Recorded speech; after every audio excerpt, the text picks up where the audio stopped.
The Last Word, which is also out this week. Another story about an unlikely friendship between a gregarious rock and roll type older woman, Shirley MacLaine, and a younger, more orderly, more staid character, this time played by Amanda Seyfried. Seyfried is Anne, and she writes obituaries for a paper. She is one of those movie journalists in whom I do not believe at all. One of those movie journalists who seems to have nothing to do except for a little bit of typing every now and then. Anyway, MacLaine is Harriet Lawler, formerly of a big advertising company. She's been diagnosed with a movie illness. I think the illness is that her heart is too big, although you wouldn't know it because of how cantankerous she is. One day she calls upon Anne and demands that she write her obituary, despite the fact that she is still very much alive. Here's a clip. You want me to write your obituary? That's what I want. Okay. Well, I am the obituary writer. So when the time comes, I will be writing your obituary. I want you to write it now. Is Ron coming back? That's the wrong question. The right question is why. Why? Good question. Thanks. Miss Sherman, I'm a reasonable woman.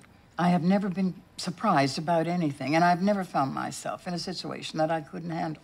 So, as a reasonable woman, the thought of leaving my obituary to chance is completely unreasonable to me. But that is what everybody does. That is what people have been doing for hundreds of years. If I had motivated myself by what other people thought and did, I would not have achieved what I've achieved, and I've achieved a great deal. How my achievements are memorialized by you is of great interest to me. Okay. Here's the names of a few hundred people.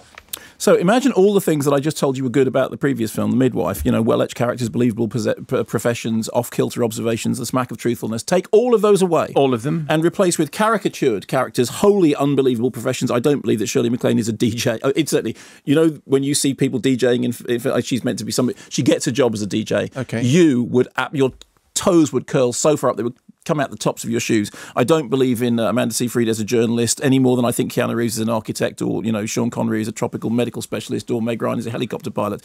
It has absolutely no sense of truthfulness about it. The whole thing smacks of artificiality from beginning to end. I love Shirley MacLaine, and even I tired of her grating presence in this film. It's the kind of film in which people dance around in rooms in a carefree way, in a manner that suggests that they would much rather be doing the washing up, as indeed would I, rather than watching it. The script is excruciating.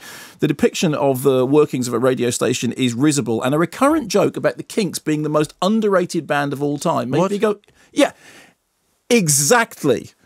She says, I love the Kinks, and they hear her and she says, yeah, the most underrated band of all time. In what world are the Kinks the most underrated band of all time? Surely every person you know thinks the Kinks are great.